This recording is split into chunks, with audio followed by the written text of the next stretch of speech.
peer pressure and sexualization and sexting behaviors. During the past decade or so,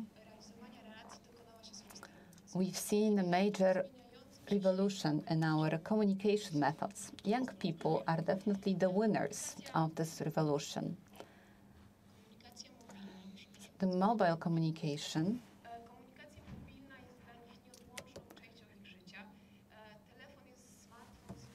is part of their life, and the smartphone is a daily attribute integrated with their life.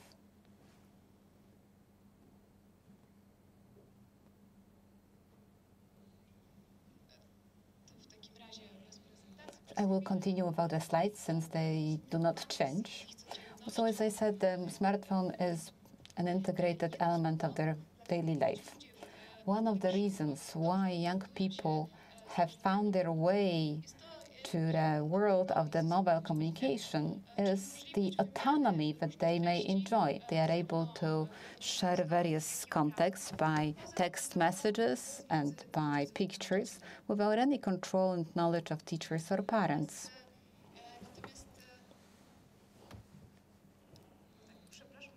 I apologize.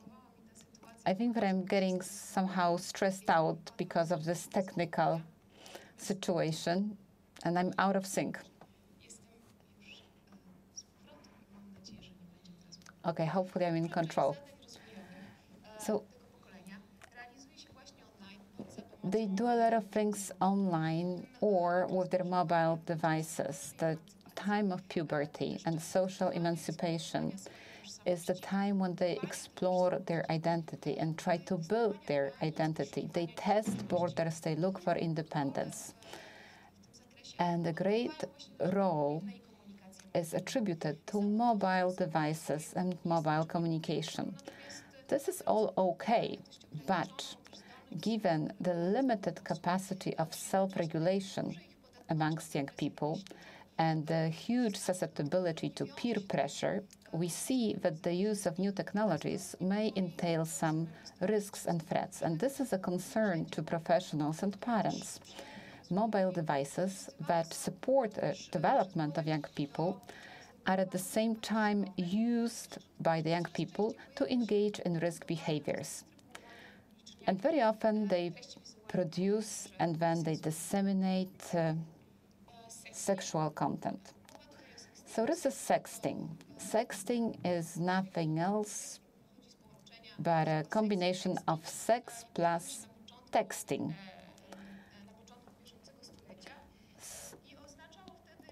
So initially, the sexting definition covered text messages with sexual context.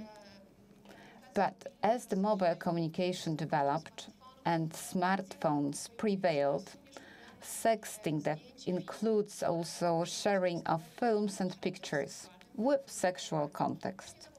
So nude pictures or videos.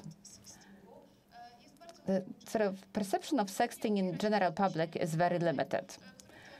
Everyone relies on the media coverage, and media provides all the sensational news without focusing on important aspects. When you ask teenagers how they understand sexting and what brings to their mind, they named a much broader spectrum of behaviors. For instance, they say that when boys ask girls to send them pictures when they are nude, or they are just wearing their bra, or they are topless. Or boys brag about pictures that they have. They collect pictures of their female friends or other girls. Both boys and girls share sexual messages by phone or internet. They negotiate sexual proposals in the internet. They watch pornography and they share pornography, and they also use sexual content on Facebook or someplace else. And also screen mounting. So they make screenshots of sexual proposals or pictures, and they post it on Facebook or other social media services.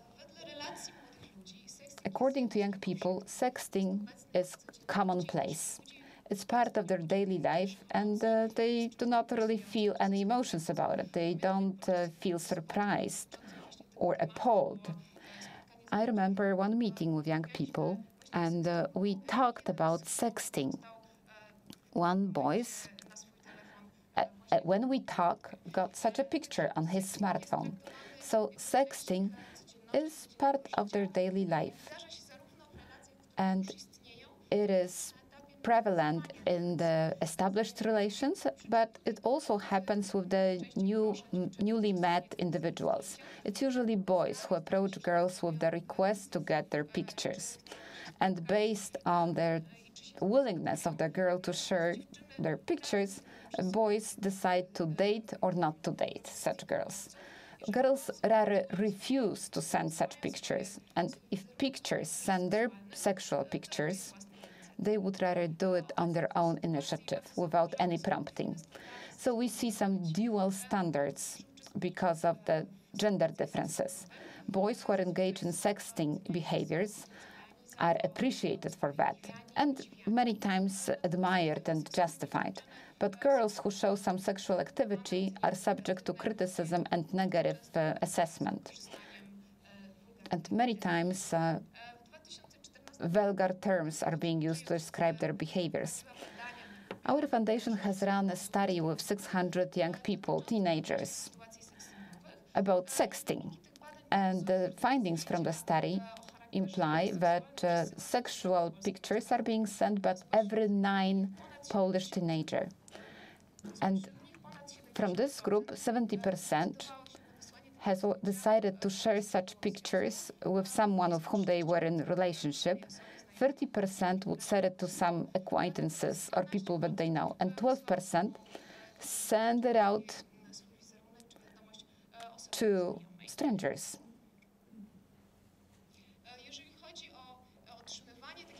Now, what about receiving such content by phone or by the internet? Nude content. Well, almost 30% of girls said that they received such content, and 40% of boys. And in total, we have 34% of teenagers getting such content. Discussions with young people prove that they are fully aware of the consequences that such behavior may entail. And they are fully aware of the consequences of producing such material. They know that there might be a leakage because they've seen such cases, and many times they get some content from friends, content that was leaked out. So why do they engage? Despite a substantial increase in their interest in production and distribution of such materials, there are very few studies that would explore this phenomenon. Very few studies that were conducted emphasize sexualization and peer dynamics being the main factors in this game. So why young people engage in such behavior? Why they engage in sexting? Well, the most frequent answer is sexualization of the mass culture, when female and also male body is being treated as an object and being frequently displayed. Hypersexual culture that surrounds young people has the impact on the way they view the world and the way they behave. So sexual communication in the media is obvious. The main message is that the value of a person is measured by his or her sexual attractiveness. So everyone is being judged against the standard of narrowly defined sexual attractiveness. So as a result, the person becomes a sexual object. So this is an object that someone may use, and it's not an independent person who can decide on her own or his own. And sexuality is being imposed. So the theory of sexualization claims that young people engage in such behaviors such as texting, because they copy the media, and they see quite a lot in the media. This is just one example, because you see a lot of ads and games and other content that shows people, most often women, in a very sexual manner. But this is just an example of Calvin Klein campaign that was on a few months ago. Sexting was used to advertise their clothing. And you see the comments. Do you feel like doing it? Perhaps. No access to private photos, open access to private photo, when now le ménage à trois can be fun, etc., etc. So this is the mass culture, this is a strong brand, and this is the communication that young people face every day. This is attractive, this is cool.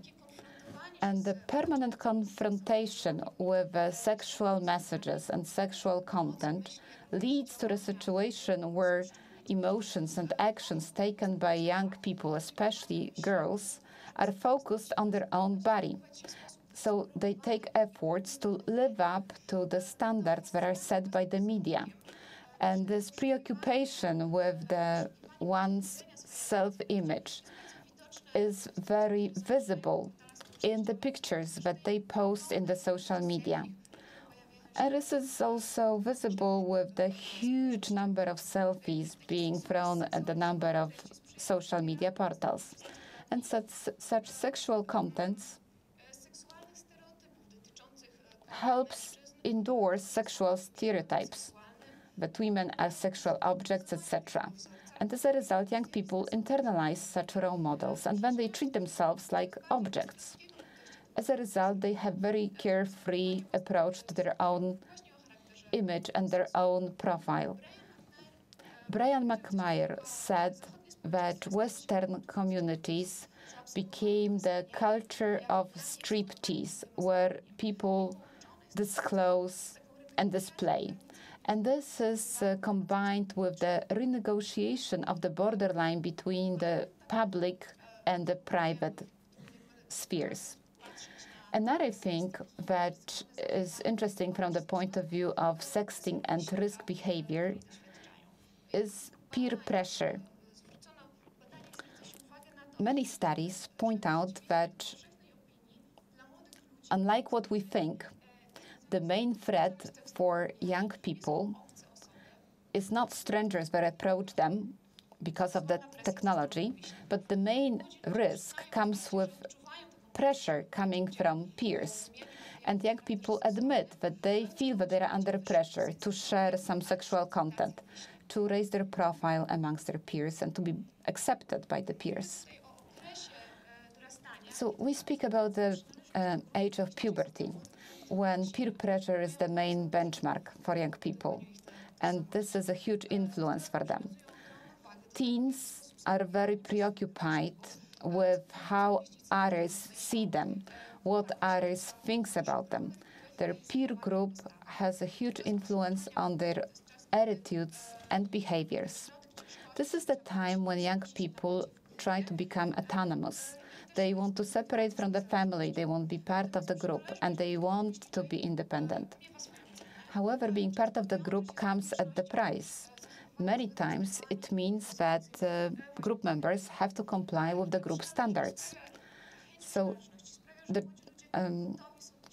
drive to be part of the group makes young people willing to accept the standards of the group, even if such standards entail risk behavior or antisocial behavior. So teens often use sexual content as a currency that helps them negotiate their position in the group. Sexting also shows the huge sexual pressure that young people feel. They often admit that they feel overwhelmed, that they have to show some accomplishments in this area, especially boys. Boys believe that they have to prove that they have some nude pictures on their mobile phones, that they watch pornography, etc. And there is also a pressure of being judged and pressure of judging others. So sexting is a complex phenomenon. The map of this phenomenon, the motivations that trigger such behaviors, are not fully identified. There are many concepts being researched now, and one of the concepts says that sexting behaviors are being related to the specific types of attachment. So sexting is more prevalent amongst young people who have avoidance attachment or more unstable attachment. Adele Hasinoff, in her studies, claimed that young people play an active role and claims that sexting may be their own way to express their own sexuality. When we focus on sexuality as the main driver for sexting, we deny the fact that young people make their own decision, and they have the right to make their own decision and experiment with their sexuality.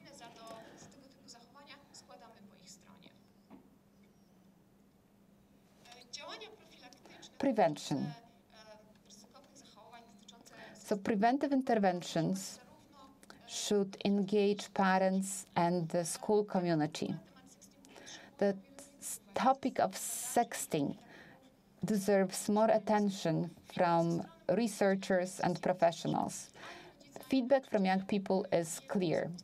Neither parents nor teachers are perceived as a source of support in such situations. Young people do not trust adults, and they believe that adults will judge them and will not support them. This is very important feedback, and we should not ignore it, and we should not leave it unanswered, because this is the job of parents and professionals to look for the ways to reach out to young people. We have to learn the language they speak and they communicate, and we have to be open to their narration. Also, when it comes to the new media, sexuality, and how they want to realize their needs here. Sexting should be discussed to break the silence around the topic, because if the topic is considered as a taboo, then it harms young people, especially it harms the girls, as we heard from the other presentations. Parents have a huge role to play here. The presentations that we've heard yesterday showed that it is hard to work with parents, and parents often shrug off the responsibility for their children. But discussions about sex, discussions about the ability to identify the borderline, these discussions should be initiated early on, before the age of puberty. And here, parents should take the initiative. The ball is in their court. They should discuss sexuality, relationship, question of will, question of acceptance, etc. Parents should have an ongoing dialogue with the child, adjusted to the age and to the circumstances. It certainly requires a lot of mindfulness from parents and a lot of engagement, a lot of time, a lot of attention. However, the openness that they are able to establish by doing so, when their teenage child has problems, he or she will come for support, and he or she will ask questions instead of typing the questions in the browser. So teenage children will be more open to discuss difficult questions with their parents. Parents may refer to the media news to start discussions about such behaviors. For instance, they may refer to some news about celebrities. It can be a good start for a discussion about things that are okay and those that are not okay. And this is a good starting point to explore what young people think about it. Parents often claim that they are not familiar with the new media, but this is not a reason that would exempt them from the discussions with their children about desires, motivations, emotions. Now, another important role is for school. School should offer preventive workshops for kids and for parents. And we have a huge role for teachers. Yesterday, during the workshop, we talk about parents and how teachers may reach out to parents. So it appears that the teacher should be a therapist, a facilitator. A teacher should not be driven by his or her emotions, look at things from a distance, leave the space for the emotions displayed by the parents, show understanding, etc. So expectations are huge. But I believe that we may live up to this challenge. So classes that are held at schools should not be dedicated to the question of sexting only, but they should serve as an opportunity to have the critical discussion about things communicated about the media and some role models offered by the media. And during the discussion, it is worthwhile to discuss the question of peer pressure and assertiveness and how to cope with certain problems and behaviors. There are materials available for teachers that they may use, and they may also use the case studies. In education, we often use Amandy Tot, a video on the YouTube. This is a story of the teenage girl who faced the sexting drama, and as a result, she committed a suicide. And although it may seem that it is very controversial to use such a story for learning purposes, Amanda's mom is actually promoting that video because she's on the mission to reach out to other kids to protect them against such a tragedy. The Nobody's Children Foundation has produced the film Forever. We screened the film yesterday. This is the story of Julia, who moved to another town, meets new friends, and has a relationship with a sexting context. We consulted young people when we developed the script and when we were actually shooting the film. So now I will show you a short teaser.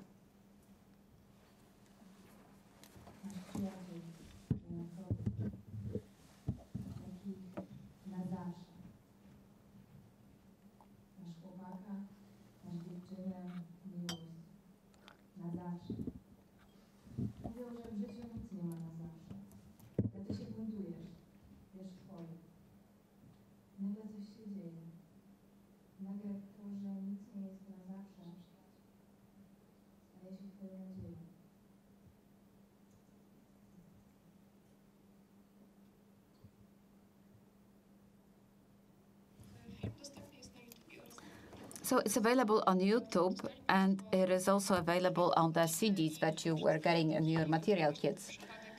It is a 30-minute film that tells the story of sexting. On top of it, there is a script for the class that can be conducted with the students of junior high schools. And there are also suggestions where to look for help when such problems are spotted. And then we also have a hotline for children and young people. This is the number. And this is where young people and children may call to discuss such problems. And we have another hotline for professionals and parents who want to ask questions about the safety of their children. We have consultants operating on a daily basis and who provide advice. Thank you.